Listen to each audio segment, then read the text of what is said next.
ప్రవక్త ముహమ్మద్ సల్లల్లాహు అలైహి వసల్లం గారి ఒక చిన్న సున్నతే పెద్ద పెద్ద డాక్టర్లను ఆశ్చర్యపరిచింది. ఇటీవలి పరిశోధనలో డాక్టర్లు షాక్ గురయ్యారు. ఎందుకంటే దంతాలు ఊడిపోయిన వారు లేదా దవడలు గన్లు బలహీనమైన వారిలో హిప్పోకంపస్ అని పిలువబడే మెదడు భాగం కూడా చిన్నదవుతుందని తెలిసింది. ఈ భాగం మనిషి జ్ఞాపక శక్తిని నియంత్రిస్తుంది. అంటే దంతాల ఆరోగ్యం నేరుగా మీ మెదడులోని జ్ఞాపక శక్తి భాగంతో సంబంధం కలిగి ఉంది.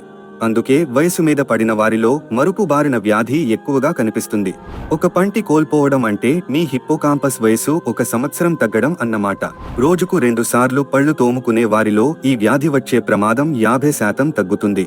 ఇప్పుడు మీరు చెప్పండి, దైవ ప్రవక్త వారు బోధించినట్లుగా ప్రతి నమాజుకు ముందు రోజు 5 సార్లు మిస్వాక్ పళ్ళు తోముకోవడం వల్ల ఈ మెదడు వ్యాధి వచ్చే ప్రమాదం ఉంటుందా? అసలు ఉండదు కదా.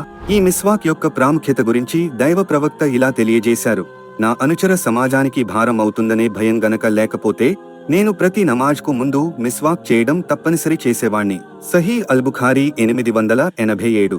అదే విధంగా దైవ ప్రవక్త ఇలా తెలియజేశారు: మిస్వాక్ నోటిని పరిశుభ్రపరుస్తుంది, అల్లాహ్కు ఆనందాన్నిస్తుంది. సునన్ అన్నసాయి హదీస్ 5. కాబట్టి మిత్రులారా, ప్రవక్త గారు తెలిపిన ప్రతి సున్నత్లో ఎన్నో ఆరోగ్య రహస్యాలు ఉన్నాయి.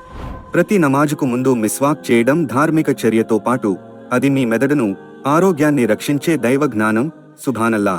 మిత్రులారా, ఈ వీడియో ఎక్కువ మందికి షేర్ చేయండి. దీని ప్రతిఫలం మీకు కూడా లభిస్తుంది. మరిన్ని వీడియోస్ కోసం సబ్స్క్రైబ్ చేసుకోవడం మరవకండి.